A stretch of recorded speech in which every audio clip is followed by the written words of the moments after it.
उमेंद्र जी, आपसे जानना चाहेंगे, तो आपने अपनी जीवन यात्रा में बताया कि ये चीज़ें आपने इतनी अच्छी पहल की शुरुआत की है।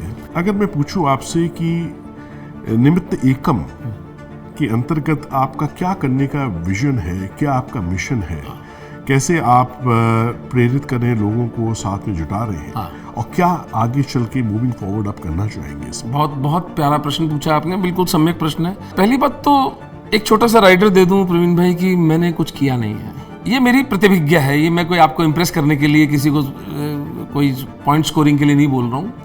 ये मेरे जीवन की प्रतिभिज्ञा है, मेरा अनुभव है कि महादेव आपको चुनते हैं। बिल्कुल, महादेव मार्ग खोलते हैं, महादेव ऐसे व्यक्तियों से मिलाते हैं। आज जय आहूजा मुझे कैसे मिला?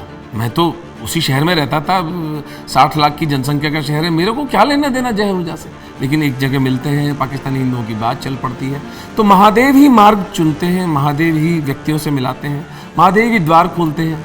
वरना मुझे से साधारण आदमी का ये सामर्थ्य नहीं था कि हम पाकिस्तान के अंदर से हिंदुओं सिखों को निकाल के भारत में बसा पाते। दीदी माँ साध्वी रितंबरा का आशीर्वाद मिला, मेरा तो सामर्थ्य नहीं था, उनको तो करोड़ों शिष्य हैं, लेकिन महादेव की कृपा से ये सब हो रहा है। निमित्त एकम, पहली बात तो नाम ही है कि हम निमित्त मात्र हैं भगवान कृष्ण के। निमित्त मात्रम भव सव्यसाचिन, गीता में कहा ना कृष्ण ने। हम कुछ नहीं कर रहे, हमसे करवाया जा रहा है। लेकिन 1 करोड़ हिंदू आज पाकिस्तान में रहता है, पशुओं का सा जीवन है उनका। और ये मैं नहीं कह रहा हूँ, ये यूरोपियन यूनियन पार्लियामेंट की रिपोर्ट है, 2019 मई में आई थी। 3 हिंदू सिख बच्चियां प्रतिदिन उनके घरों से उठाई जाती, अबोध बच्चियां।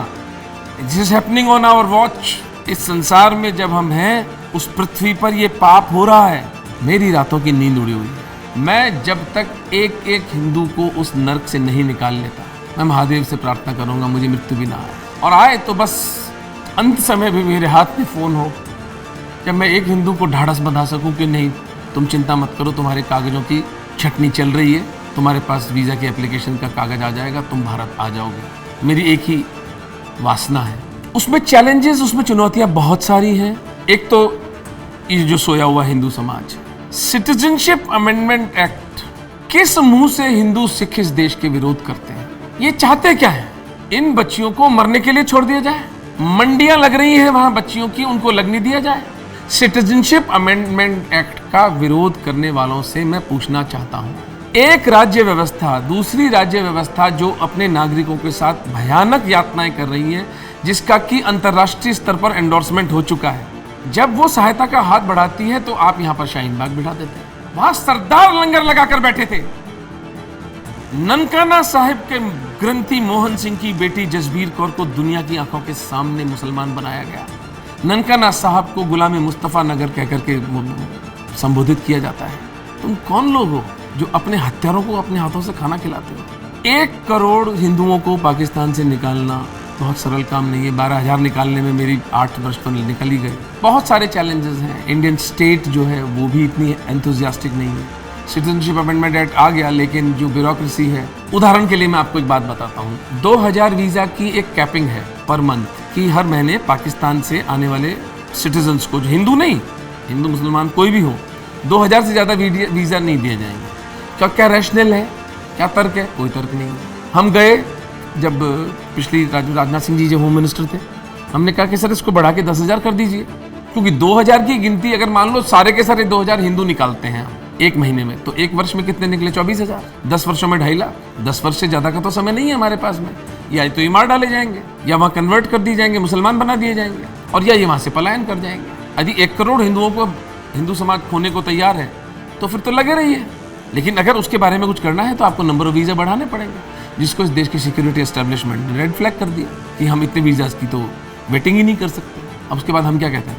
फिर ये 2000 के भी 2000 वीज़ा हिंदुओं को नहीं मिल रहे हैं। प्री कोविड ईरा में हम निमित्त एकम के माध्यम से 300 साढ़े 300 हिंदुओं को निकाल पाते थे। कोविड में 0, वो तो बॉर्डर्स ही बंद हो गए थे। कोविड के बाद 100-150। अभी 5 महीने का एक पता नहीं कौन सा एक नादीर आया कि एक भी वीज़ा नहीं मिला। अब 3 महीनों से 100-125 हिंदुओं को हम हर महीने निकाल रहे हैं पाकिस्तान से। मेरी अपनी दृष्टिकोण और विजय के साथ जो मेरा जो विचार विमर्श हुआ है, और हिंदू नेताओं के साथ जो मेरा विचार विमर्श हुआ, उसमें ये मेरी मानना है कि इन लोगों को हम भारत में तो नहीं निकाल पाएंगे। हमें इन लोगों के लिए वेस्ट में रास्ता खोजना पड़ेगा। इसीलिए हमने नॉन प्रॉफिट कंपनी भी स्टार्ट की अमेरिका में, धर्मांश फाउंडेशन, और सेम चीज़ हम इंग्लैंड, यूरोप और ऑस्ट्रेलिया में भी कर रहे हैं कि किसी तरह से वहाँ के जो लेजिस्लेटर्स हैं, जो सत्ता में बैठे लोग हैं, उनको हम समझा सकें कि ये निरीह लोग, इनको अगर वहाँ शरणार्थी का दर्जा मिल जाए तो ये शायद ये लोग बेचारे बच जाएंगे। लेकिन वो it's easily said than done. तो लॉन्ग टर्म विजन तो निमित्त एकम का ये है। और एक जो छोटा काम निमित्त एकम करता है, जो कि छोटा नहीं है, बहुत बड़ा है मेरी दृष्टि में, हम वाल्मीकि समाज, खटीक समाज, रैगर समाज, जो हमारा शेड्यूल कास्ट शेड्यूल ट्राइब समाज है, जो कि हिंदू धर्म की विद इन हिंदू धर्म वो पीछे छूट गए हैं, तो हम उनकी तरफ प्रेम का हाथ बढ़ाकर उनको सिलाई कोर्सेज, ब्यूटिशियन कोर्सेज, मेहंदी की क्लासेस, और बहुत लघु स्तर पे कर रहे हैं, बहुत बड़ा स्तर तो नहीं है हमारा, जयपुर के अंदर हम काम कर रहे हैं। तो विजन निमित्त एकम का ये है कि पाकिस्तान में बसने वाले हर हिंदू को निकाला जाए, क्योंकि अष्टमी के दिन हम लोग जो कुंवारी कन्या की पूजा करते हैं, जो ढकोसला हम करते हैं, अगर 3 कुंवारी कन्याओं का पूरा गांव बलात्कार कर रहा है, मुझे नहीं लगता कि कोई भी देवी हमें क्षमा करने वाली है। मुझे लगता है कि इस सामूहिक पाप, इस सामूहिक दुष्कर्म का श्राप पूरे हिंदू समाज को लगेगा। और मैं स्वयं भी उसमें अछूता नहीं रहूँगा। मैं ये नहीं कह रहा हूँ कि मैं कोई बहुत महान व्यक्ति हूँ, बस थोड़ा सा ये बात है, मेरी आंख पहले खुल गई। आप जैसे प्रेमी लोग सहयोग कर रहे हैं, तो we can not turn a blind eye to this genocide happening. इसमें मैं पुस्तक लिख रहा हूँ अभी, the Hindus and Sikhs of Pakistan and ongoing genocide. ये विचित्र बात है कि एक नरसंहार इस वक्त समाज पूरी आंखों के सामने चल रहा है। यानी कुछ लाख फिलिस्तीनियों के लिए पूरे विश्व में एक बवंडर मचा हुआ है।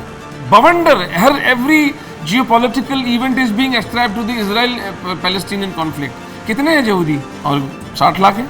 और कितने हैं पैलेस्टीनियंस? 1 करोड़ पाकिस्तान का हिंदू और 1.5 करोड़ बांग्लादेश का हिंदू, 2.5 करोड़ हिंदू इस वक्त जानवरों की सी जिंदगी जी रहे हैं। नरसंहार चल रहा है और कोई उनके बारे में बात करने को तैयार नहीं। तो विजन तो ये है कि हर हिंदू के घर में इस पर चर्चा हो। हर हिंदू, एक पाकिस्तान के हिंदू को निकालने का मूल्य 8,000 रुपये है। तो अगर केवल पाकिस्तान के हिंदुओं को निकालना, 8,000 करोड़ तो सिर्फ पाकिस्तान के हिंदुओं को वहाँ यहाँ भारत लाने के लिए चाहिए। यहाँ आने के बाद उनको बसाना, उनकी मेडिकल केयर, उनकी इमोशनल केयर, उनका समाज में स्थापना, उनको मकान बना के देना, वो सब तो अलग है। अभी जोधपुर के अंदर हमारे महान अशोक गहलोत जी की सरकार ने बुलडोज़र चढ़ा दिए थे इन गरीब हिंदुओं की झोपड़ियों पर, जो पाकिस्तान से विस्थापित हैं। मैं वहाँ गया था और मैंने समाज से पैसे की याचना की थी। समाज ने पैसा दिया भी। तो हमने लगभग 6,000 गज ज़मीन वहाँ पर खरीदी है, निमित्त एकम के नाम से खरीदी है। और अब वहाँ पर हम पाकिस्तान के हिंदुओं के लिए एक पूरा गांव बसा रहे हैं। निमित्त एकम ग्राम उसका नाम होगा। वहाँ हम एक मंदिर, एक कम्युनिटी सेंटर, एक स्पोर्ट्स कॉम्प्लेक्स, जहाँ पर पाकिस्तानी हिंदुओं को प्राथमिकता से रखा जाएगा, ताकि इन प्रताड़ित लोगों को भी लगे कि ये भी हमारा घर है, यहाँ पे हमारी भी वी आर वेलकम है। तो ये सारे प्रोजेक्ट्स इस तरह से चल रहे हैं, जिसमें दीदी माँ साध्वी रितंबरा का बहुत बड़ा योगदान है। और मैं हृदय से, मेरे पास शब्द नहीं है उनके प्रति अपनी कृतज्ञता व्यक्त करने के लिए।